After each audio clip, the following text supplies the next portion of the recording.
Hello, everyone, and welcome to Fresh Outlook. I'm Mia Toski. We thank all of our viewers from the U.S. and abroad for watching today. We have a busy show this week and lots of expert guests as well.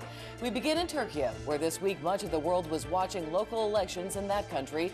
Prime Minister Tayyip Erdogan's AKP party took more than 45% of the vote. Why was that such a surprise? Well, there have been protests over the increased role of religion in politics under his government. The prime minister banned Twitter, and he was facing serious corruption charges. For a country once celebrated as a model of stability in a chaotic region, Election Day was anything but. With local elections bringing a resounding victory to the ruling party, now it's time for the presidential elections in August. Current President Abdullah Gül has declined to say whether he will consider switching places with Prime Minister Erdogan and taking over the premiership. I said we would talk about it when the time is ripe. Since the local elections are over and the presidential vote is in August, the time has come. By the beginning of May, it will become clear. The country is waiting to see if Prime Minister Recep Tayyip Erdogan will run for president. He and Gül are both founding members of the AKP. Most probably it would be Mr. Erdogan who would run for presidency from AKP. If he has gotten below 40% in these local elections, it might be risky for him to go and say that I'm a candidate for the presidency. But now, with 43–44% of the votes, he would be much more comfortable to be a candidate. The first round of the presidential elections will be held on the 10th of August. If no candidate achieves a simple majority, a second round will be held on August 24th. We are always honored to introduce our panel of guests who contribute so much each week to the show. Joining us now is former White House aide Didi Benki, Dr. Alexander Morescu from St. Peter's University, and for the first time, Dr. Alp Aslanaghan, president of the Alliance for Shared Values. We welcome you all. And Dr. Alp, as you said, that we are calling you, we welcome you to the show for the first time. And tell us a little bit about your background before we start talking about the Turkish elections. Thank you. Well, my background that pertains to today's topic is my experience with the history of Turkish democracy. In the process of writing a book on the attitudes toward civil society in the society, I had a chance to examine Turkish democratic history with a colleague, American colleague. So we spent some time in Turkey and interviewed a number of intellectuals to get their perspectives on history. Well, we want to talk about the elections. A bit of a surprise victory, as you may say, for Erdogan. Let's talk about why we think that the Turkish voters voted him in again. Dee, we'll start with you. Well, it's 45%. I mean, so let's realize that. Wasn't like it's 51, 65%. I mean, so, even though they won, I don't think this necessarily means that he was able to take the next step. I think what it means is that he has a very organized, well-oiled machine. He got his people out, and he got them out well. You've got to give him credit. But I think he loses on policy, but this time he wins on politics. So he's able to win this battle, perhaps not the war. Do you think that he won because of his promise of economic prosperity and improvements in services? Dr. Alp? Well, definitely the last 10 years of Turkey was much better than the preceding couple of decades in terms of overall economic performance. So yeah, that they were a played rising a big role. rock star in many ways. So that played a big role in people's decisions. But also I think what played a role was the ruling party's excellent management and the control of the perception of their performance. Now, he received 39% in the previous vote, so 45%. I know, Didi, you're not saying it was 51%. It's still not a mandate, though, not really. I mean, it's not 50% plus, so it's not like it can't be turned around for a presidential election. But you did have 2.5 million young voters voting for the first time. And did you expect to see more in favor of? Now, I would say that there was probably a fairly high amount or fairly robust amount of youth disengagement in the vote, because these were largely, if you think back to August, to the Gezi Park demonstrations, which were really brutally put down by the regime. Either they were voting for the opposition, and I would agree with both the guests that this was maybe not necessarily a political or policy strike by the AKP. I think they just took advantage, one, of a very, very well-oiled machine, and secondly, a highly fractious opposition. One final point is, in Turkish politics, a simple majority doesn't guarantee that you can push all legislation through. They won 326 of the parliamentary seats, but to gain a supermajority, which is necessary to pass votes, you need 367.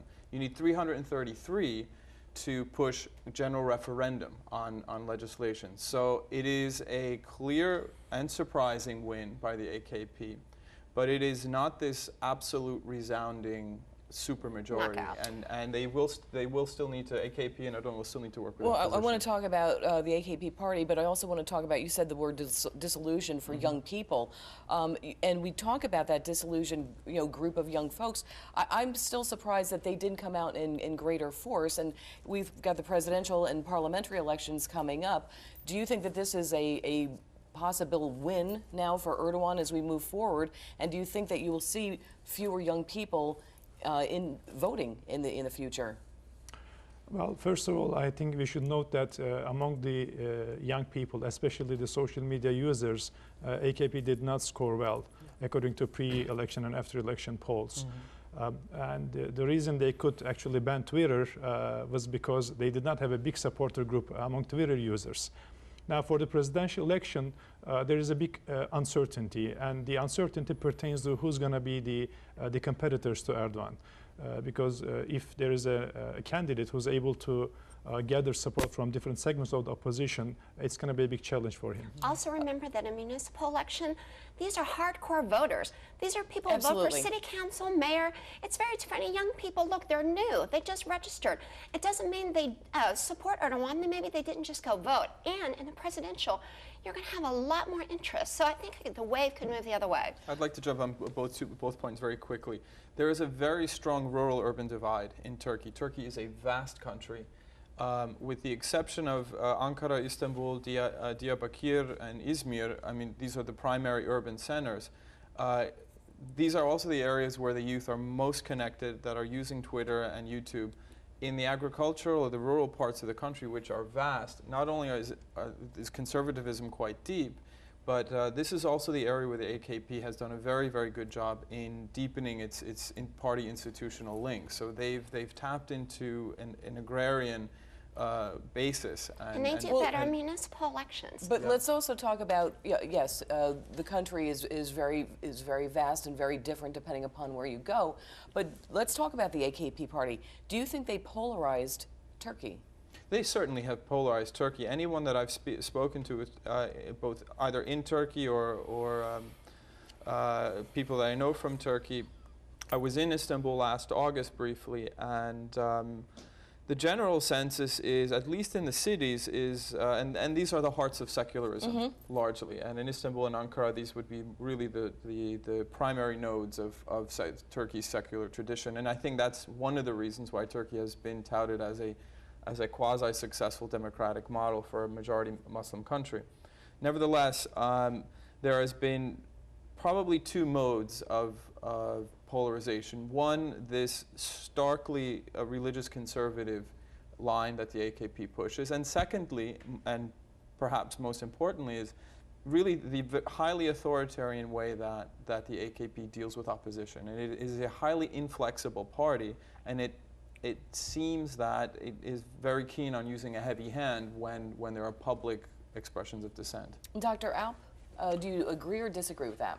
Especially, I think, during the June protests, the polarizing rhetoric and the attitude of certain members of AKP was very clear. And in the following months, a new form or dimension of polarization came into this scene, and that is the disenfranchisement and the labeling of a segment of former AKP supporters, that is the Gülen movement participants. They were also labeled with very harsh labels that people of Turkey have never heard before from the mouth of a prime minister.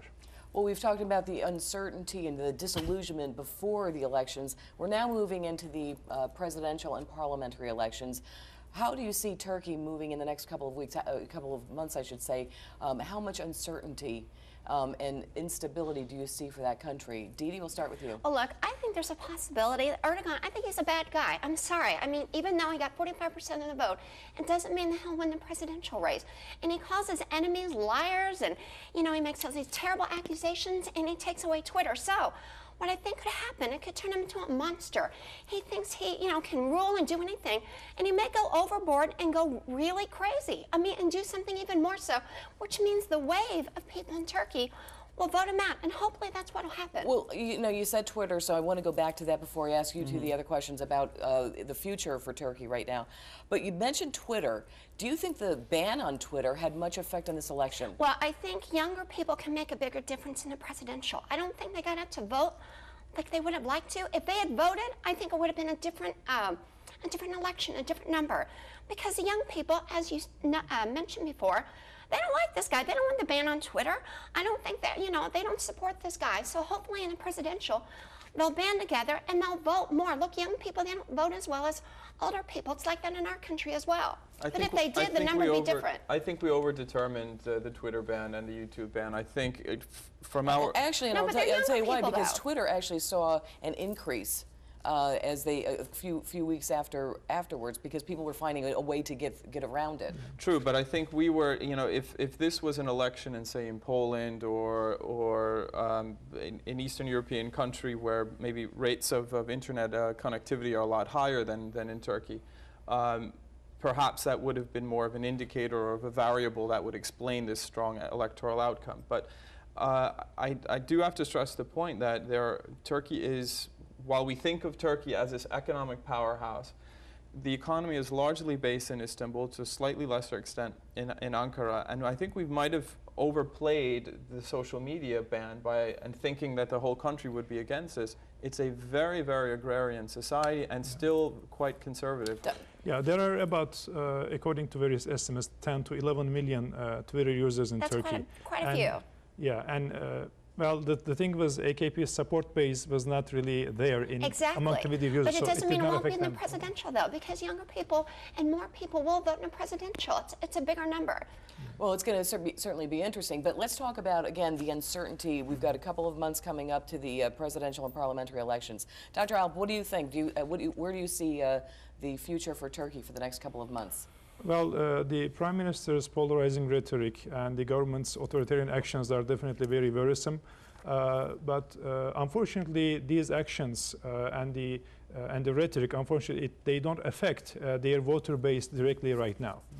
We know that in an authoritarian regime, ultimately some bad decisions are made, which affects the whole country. But Turkey has not come to that stage yet. Yeah. And by the time it comes to that stage, unfortunately, it's going to be harder to go back to a more democratic regime. And very quickly, because we're going to have to wrap this segment up, but why is Turkey so important to the region? It is geostrategically, geopolitically, it is a kingpin. Anything that happens in the Balkans has a repercussion in Turkey. Anything that happens in the Caucasus has a repercussion in Turkey. Anything that happens in the Middle East, it is this sliding door through which American foreign policy needs very often some sort of projection and partner. So Turkey's role is of profound geopolitical importance. All right, well, don't go away, Dr. Marescu, Dr. Alp, thank you so much. Didi, of course, thank you very much. And we will be back with much more on the show, including a fresh outlook on some of the other most talked about international topics of the week.